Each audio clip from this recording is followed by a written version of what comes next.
When I first moved into Maplewood Heights, I thought I had found peace, a quiet suburban neighborhood where the lawns were trimmed, the porches were inviting, and kids rode their bikes down sun-splashed sidewalks while parents waved from rocking chairs. But the illusion of perfection masked something darker, and I only realized how deep it ran the night two fake officers tried to pull me into their SUV. A night that revealed the depth of a conspiracy spun by a woman named Marjorie Kane, who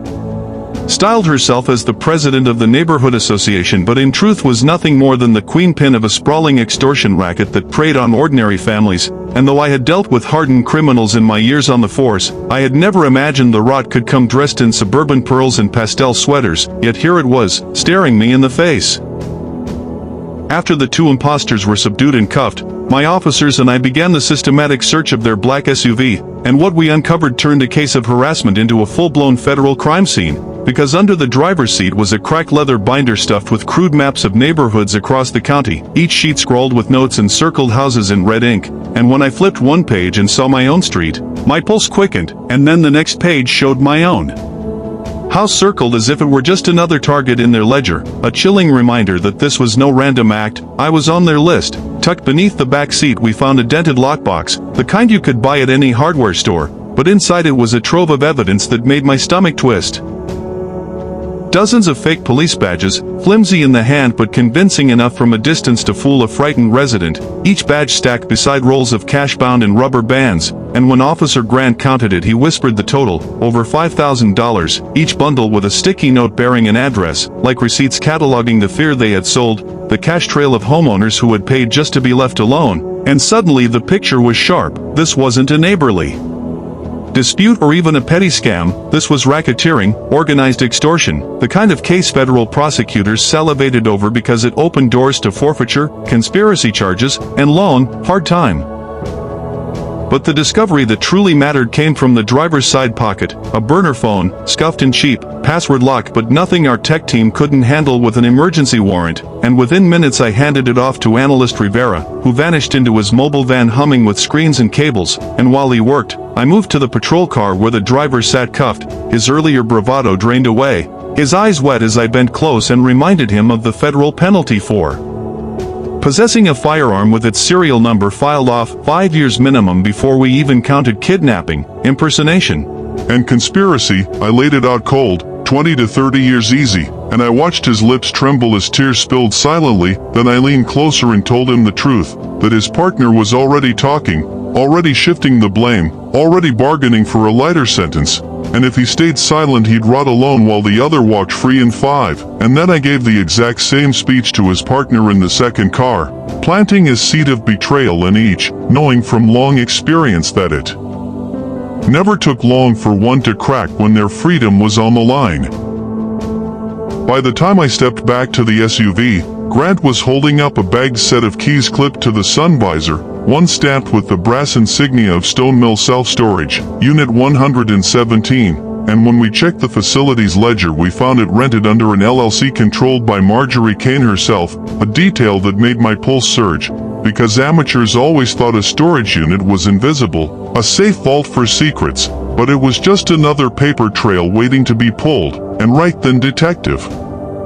Harris strode up with fresh warrants signed by the on-call judge, covering her home, her vehicles, and all storage spaces linked to her shell companies. Harris efficient as ever, her phone already buzzing with confirmations. I handed the keys to Grant, ordered him to take a team and quietly check the unit before word could reach Marjorie, and just as he moved out, Rivera sprinted from his van clutching a laptop, face pale, and said, "Chief, you need to see this. The last call before they grabbed you was to a number saved as K-Boss, and cross-checks show it's registered to Marjorie Kane, and 20 minutes ago she texted, asking, is it done? Is the trash taken out?" And the words chilled me because they carried no hint of simple eviction, no bureaucratic tone, only the cold efficiency of someone treating human beings as garbage to be disposed of. And I knew then we weren't just dealing with a fraudster but a woman who had crossed into predatory malice. The evidence was flooding in the cash, the badges, the burner phone, the threats captured on my body cam, the witnesses in custody, the warrants live. The case wasn't just strong. It was ironclad, and as Grant's team rolled up the door of Unit 117, the stale air of ink and paper rushed out, revealing not furniture or keepsakes but an office, a desk, metal filing cabinets, stacks of envelopes, and a commercial-grade printer still warm, the factory floor of her intimidation machine, each drawer labeled with neighborhood names, each folder packed with files on residents, violation notices, tax records, payment histories, even profiles marking which targets were soft. And as I held the file bearing my own name, the purchase date of my home, the notices she had mailed me, I realized she had studied us like prey, identifying newcomers and the elderly as right victims, and then Harris, usually composed, clenched her jaw as she lifted a file from Willow Glen showing an 80-year-old widow harassed into selling her house over roses left untrimmed, labeled by Marjorie as a soft target, and anger surged in my chest because this was predation at its lowest, cruelty systematized into binders and drawers, and then in the final cabinet we unearthed the crown jewels of evidence.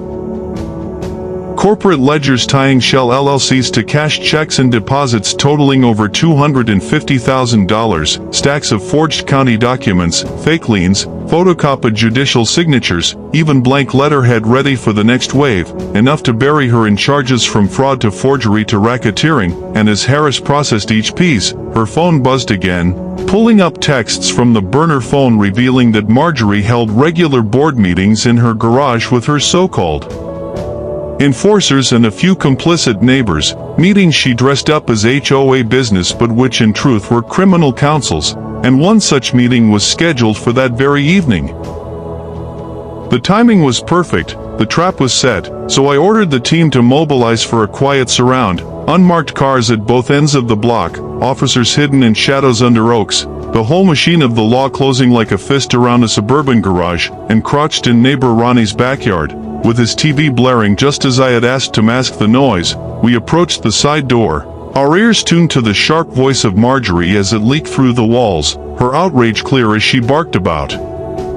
her missing men and the botched job, still deluded that her empire held together, unaware that her enforcers were crying in cells, that her storage vault had been cracked open, that her bank accounts were tagged by warrants, unaware that her reign had minutes left. And as Harris's whisper came through my earpiece confirming all units were set, I twisted the knob, nodded to my team, and crashed through, shouting police. Nobody move. As we stormed the garage to find Marjorie at a makeshift podium, her board members pale at a folding table, the tableau frozen as recognition dawned in her eyes. Confusion to rage to panic, and though her lackeys raised their hands in surrender, she tried to flee, shoving the podium aside, darting for the interior door, but Grant cut her off like an oak tree, her wiry strength useless as he gripped her arm, and I joined him, clamping the cuffs on as she shrieked about her rights, about lawsuits and badges, and I told her calmly she had the right to remain silent, reciting the litany of charges: extortion, conspiracy, racketeering, impersonation, forgery. Each click of the cuffs sealing her downfall, each flash of patrol lights outside announcing to the neighborhood that their tyrant was done, and as she hissed venom that I hadn't won, that she'd sue me, I simply closed the car door on her and let the night silence and flashing blue and red lights answer in my place. Yet even as Marjorie Kane sat cuffed in the back of the cruiser, screaming threats about lawyers and countersuits, I knew the story wasn't finished, because empires that rot from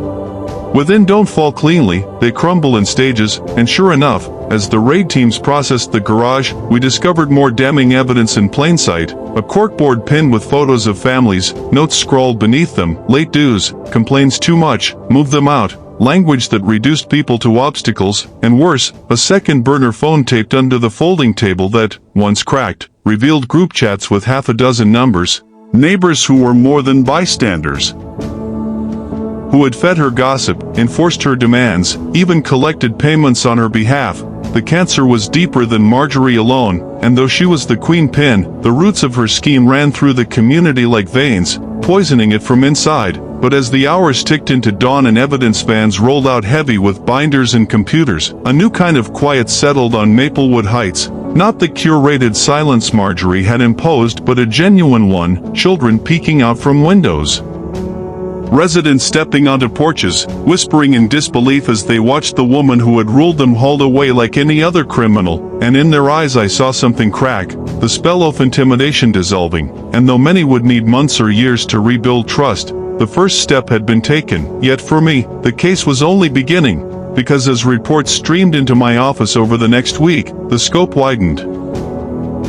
Marjorie's extortion web stretched far beyond Maplewood, into adjacent counties, even crossing state lines, her network tied together by shell companies with bland names like Clearview Management and Green Oak Services, LLCs that masked flows of money but could not hide forever from forensic accountants, and with every subpoena the numbers grew, hundreds of thousands laundered, families displaced, elders bullied, and a chilling discovery of at least 3 suicides traced back to her relentless pressure, victims who had believed themselves helpless, ground down by notices, liens, threats, until despair swallowed them whole, and though the criminal code couldn't charge